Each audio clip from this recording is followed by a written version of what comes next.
This will be my second Patreon requested video, and this time around the votes landed on making a project with 4 Zone Mortalis tiles, and with a normal amount of Games Workshop kits. With that in mind, I need to build a 4 tile set respecting that not everyone has a pile of bits of terrain. Most commonly we have bits for our gangs and armies, which is natural as they are the ones who are the stars of the game. So, setting off on an adventure to make the most out of 5 kits and not using any other bits from my own personal collection. Now let's see how that goes.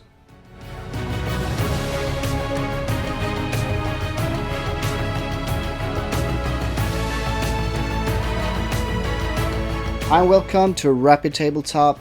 My name is Leonard, but you can call me Leo. This time around we're gonna make a Necromunda tile set out of 4 tiles and just making use out of a limited amount of kits. I've chosen to use 5 different kits to make it more reasonable this time around. And this is a little bit unusual for me because I do have a large pile of bits for terrain, and I can just pick and choose whatever I need, but I need to respect that not everybody has that amount of bits that I have, so I'll try to make the most out of a limited amount of kits that you might consider buying when you're starting out with building Necromunda Terrain. So let's start off with having a few words as usual. And of course, if you do like our content, please do consider subscribing, leaving a like, and of course if you want to support us even more, head over to our Patreon page where you can support our future content and help us decide what to make next for you guys. But now let's head over to this little tutorial. As usual, the first thing I do is that I draw up a schematic of what I'm going to build. And in this case I need to be extra careful because I only have a limited amount of kits to use.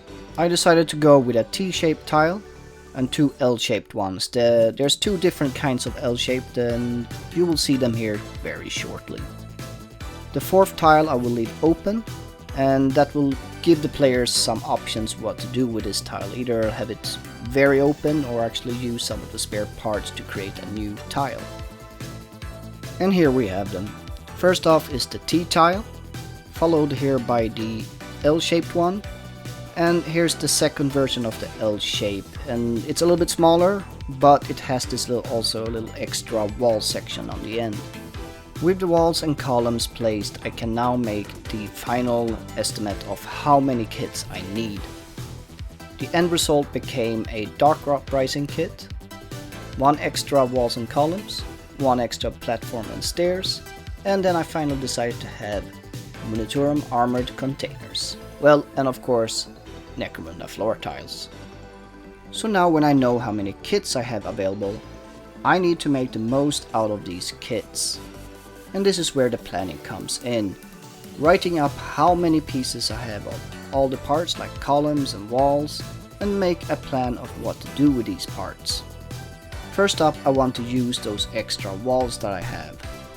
And of course adding a column to this.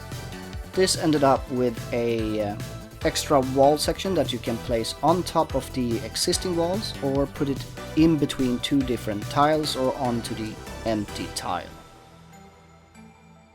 As you can see here, it can be placed on the ground floor or you can actually put it on top of existing walls.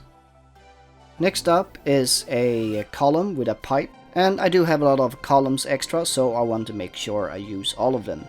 The pipe is twice as high as the column, and this we can use very nicely by combining it with other pieces that we already have. And here's a few examples. Continuing down the path with using as many columns as possible, I combine these 2 columns with a pipe in between, creating a bridge. But to make the models be able to stand on this pipe, I put 2 barricades on top. And of course this bridge here can be placed on the ground level or it can be placed on the 2nd or 3rd level. And there's more columns to be used. There's actually 18 of them in 3 kits. So I decided to make a staircase out of one of the columns. Bear in mind that this staircase needs some support because there's no real bonding points. And if you take a close look here, I have strengthened it with a barrel and 2 pieces that I have cut off from a smaller platform. These little pieces here on the side. This creates a very strong, or actually a somewhat strong bond between the stair and the platform, so everything is connected with each other. And this staircase you can place, of course, on top of another column. And here you can see me experimenting a little bit with the other pieces that we have already shown. Oh well, got more columns to cover, so another bridge using some of the spare larger tiles that we have. And this one of course can be used in the exact same way as the pipe bridge that we made. Well, you guessed it, another column, so I added a pipe running horizontally from the wall. This one I can place on the ground floor or actually on top of the other walls, depending on the setting that you want or I want. And with that I have actually used pretty much all the walls and columns. The only thing I have not used is one small wall section. But then of course we have a lot of details. Starting off with a lot of stairs.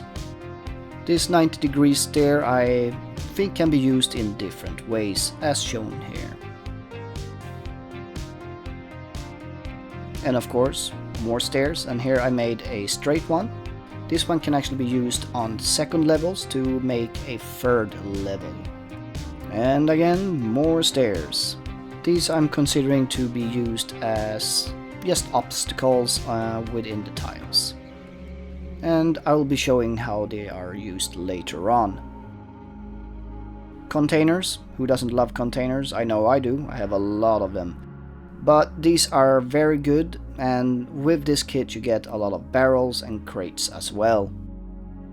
And speaking of crates and barrels, here they are.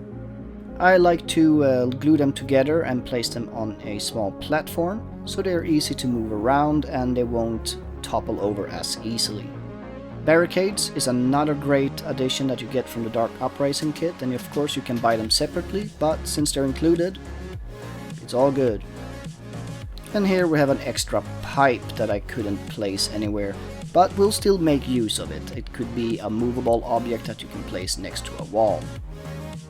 And of course something I'm very happy about is access points, and here we have lifts and ladders.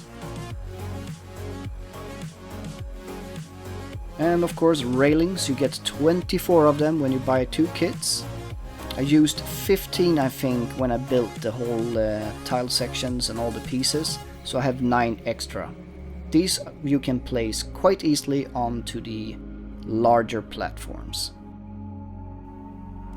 And finally, some doors. And in this clip I'm showing how to use these different objects.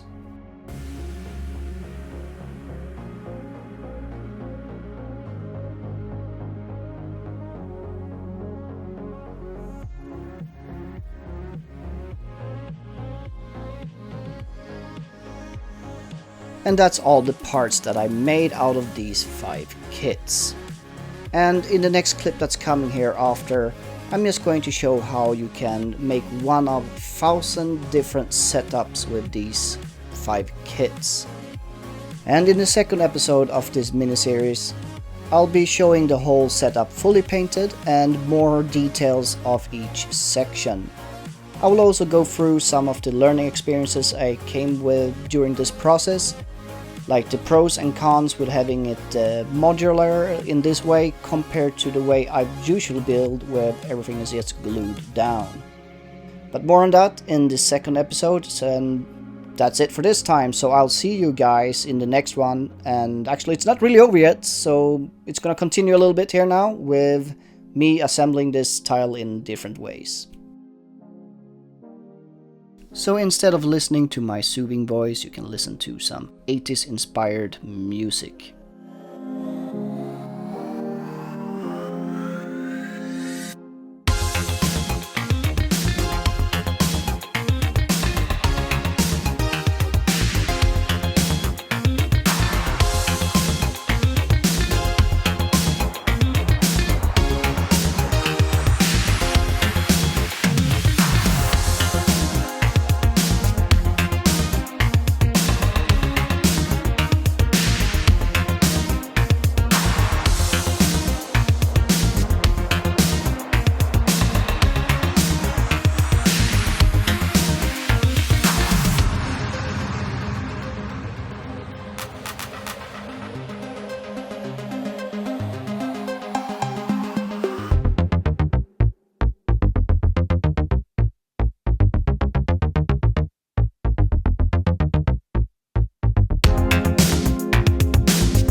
Well, as usual, that's it for this time, and I'll see you guys in the next one.